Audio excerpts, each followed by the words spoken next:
তো বন্ধুরা, এখন একটা হঠাৎ সবার মধ্যেই দেখা যাচ্ছে যে অনেকেরই মোবাইলে ডায়াল ডিসপ্লেটা মানে কলিং হিস্ট্রি এবং ডায়াল করলে যে ডায়াল যে প্যাডটা দেখায় টোটালটা চেঞ্জ হয়ে গেছে। তো এটা নিয়ে ঘাবড়াবার কিছু নেই, একটা ছোট্ট ট্রিক করলে সব ঠিক হয়ে যাবে। সেটা হলে কি, সবার প্রথমে তোমরা তোমাদের মোবাইলের কল অ্যাপ্লিকেশনটায় যাও, সেখানে গিয়ে ক্লিয়ার ডেটা করো। এই যে আমি দেখাচ্ছি ঠিক যেইভাবে, এখানে গিয়ে দেখো ক্লিয়ার ডেটা অপশানটা পাবে।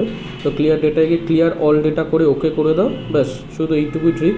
এটা করার পর দেখবে তোমাদের মোবাইলের সমস্ত যে ডিসপ্লেটা ছিল সেটা ঠিক আগের মতো হয়ে গেছে। এটা কিছু কিছু মোবাইলে দেখা যাচ্ছে, বাট এই সামান্য সেটিংসটা ক্লিয়ার করে দিলেই দেখবে মোবাইলের ডিসপ্লে আবার আগের মতো হয়ে গেছে। আমি করেছি, আমি তোমাদের সামনে করলাম একবার আমার নিজের মোবাইলটা, আমি করে লাইভ ভিডিও করে তোমাদের শেয়ার করছি, তোমরা একবার দেখে নাও।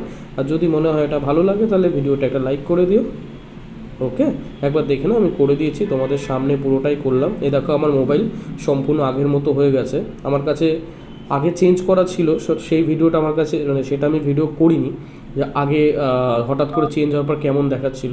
বাট তোমরা নিজেরা জানো যে কেমন দেখাচ্ছে, ভাল লাগছে না, একটা সেট আপ ছিল আগের মতো। তো এখন এই ক্লিয়ার অল ডেটা করাতে দেখো আগের মতো, দেখো এখানে।